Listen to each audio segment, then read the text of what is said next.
అమరావతి ఉద్యమం రాజుకుంటోంది. రైతులు ఆందోళన బాట పడుతున్నారు. రైతులకు మద్దతుగా వివిధ రాజకీయ పార్టీలు కూడా రంగంలోకి రాబోతున్నాయి. ఇప్పటికే జగన్మోహన్ రెడ్డి అమరావతిలో ఎంట్రీ ఇవ్వడానికి అంతా సిద్ధం చేసుకున్నారు. జగన్మోహన్ రెడ్డిని రైతులు కలవడానికి ఏర్పాట్లు చేస్తున్న తరుణంలో ప్రభుత్వం అడ్డుకట్ట వేసేందుకంటూ వ్యూహాత్మకంగా పావులు కదిపింది. కానీ పెనుమాక గ్రామంలో నిర్వహించిన సిఆర్డీఏ గ్రామ సభను రైతులు బహిష్కరించారు.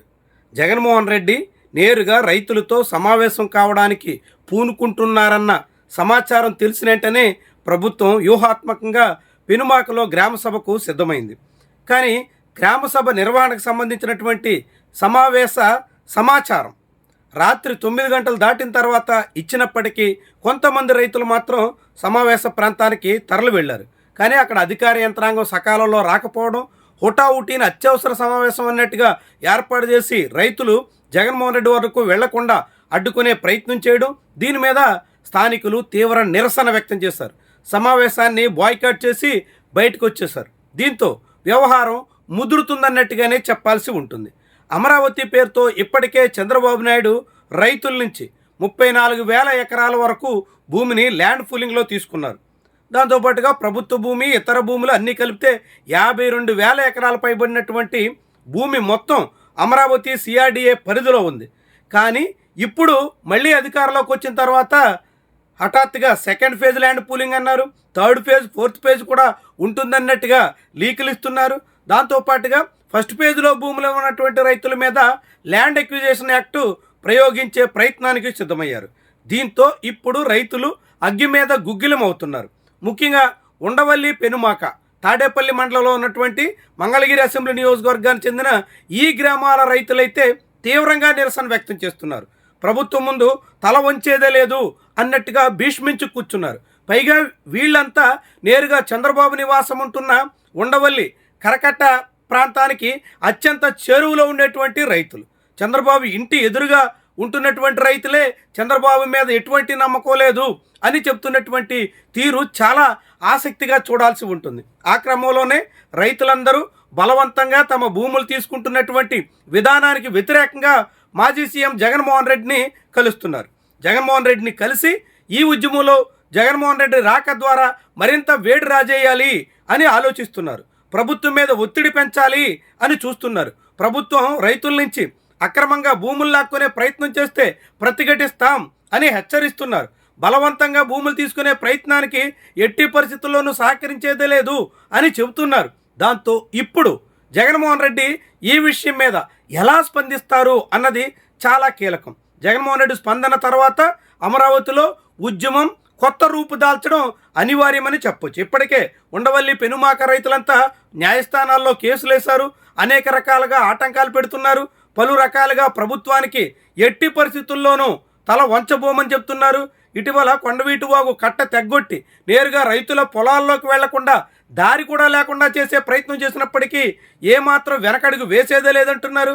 అనేక చోట్ల రైతుల పొలాల్లో కరెంటు తొలగించేసి అక్కడ మోటార్లు పనిచేయకుండా వ్యవసాయం కూడా సాగకుండా ప్రభుత్వం అడ్డంకులు పెడుతున్నా ఎట్టి పరిస్థితుల్లోనూ తాము వెనక్కి తగ్గబోం అన్నట్టుగా రైతాంగం ముందుకు సాగుతోంది.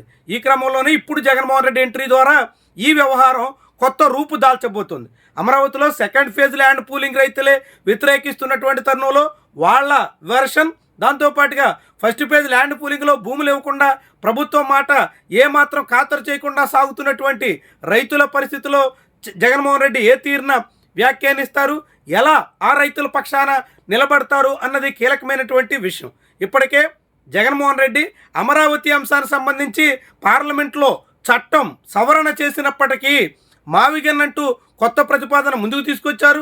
రైతుల నుంచి భారీగా భూములు తీసుకుని పెద్ద మొత్తంలో వెచ్చించి ఆంధ్రప్రదేశ్ను అప్పుల మయంగా మార్చేయడం కన్నా మరొక ప్రత్యామ్నాయం అంటూ మచిలీపట్నం, విజయవాడ, గుంటూరు మధ్య ప్రాంతాన్ని రాజధానిగా ఆయన ప్రతిపాదిస్తున్నారు. ఈ తరుణంలో ఇప్పుడు అమరావతి ప్రాంతంలో రైతులు చంద్రబాబుకి వ్యతిరేకంగా ఉద్యమానికి పూనుకున్న తరుణంలో జగన్మోహన్ రెడ్డి వైఖరి ఎలా ఉంటుంది? ప్రత్యక్షంగా ఆయన అమరావతిలో అడుగు పెడతారా? నేరుగా రైతుల పక్షాన ఉద్యమిస్తారా? చంద్రబాబు మీద ఒత్తిడి పెంచుతారా? ఇలాంటి అనేక ప్రశ్నలు అయితే ఉదయిస్తున్నాయి. నిజానికి ఇదే పెనుమాక, ఉండవల్లి ప్రాంత రైతుల పక్షాన పవన్ కళ్యాణ్ కూడా 2019కి ముందు బలంగా నిలబడ్డారు. గట్టిగా స్వరం వినిపించారు. చంద్రబాబుది గేటెడ్ కమ్యూనిటీ తరహా రాజధాని అంటూ విమర్శించారు. ఉండవల్లి పెనుమాక రైతుల నుంచి భూములు తీసుకోవడాన్ని పూర్తిగా తప్పుపట్టారు.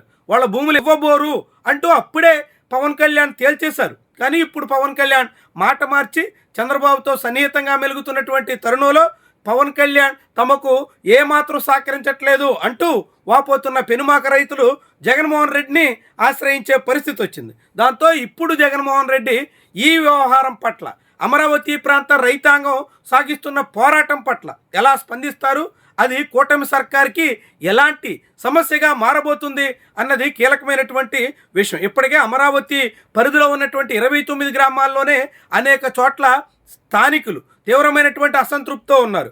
ఎర్రుబాలెం గ్రామంలో తాజాగా తెలుగుదేశం పార్టీ నుంచి వైఎస్ఆర్సీపీలోకి దాదాపుగా 100 కుటుంబాలు చేరిపోయినటువంటి తీరు ఇందుకు సంకేతంగా చూడాల్సి ఉంటుంది. కూటమి ప్రభుత్వం వచ్చి 2 ఏళ్ల తర్వాత కూడా అమరావతిలో పూర్తి స్థాయిలో అభివృద్ధి చేయకపోవడం, అమరావతి ప్రాంత వాసులకు ఇచ్చిన హామీలు అమలు కాకపోవడం, రాజధానికి ఒక రూపు తీసుకురాకపోవడం, ఇలాంటి అనేక కారణాలు ఈ పరిణామాలకి దోహదం చేస్తున్నట్టుగా చెప్పాల్సి ఉంటుంది.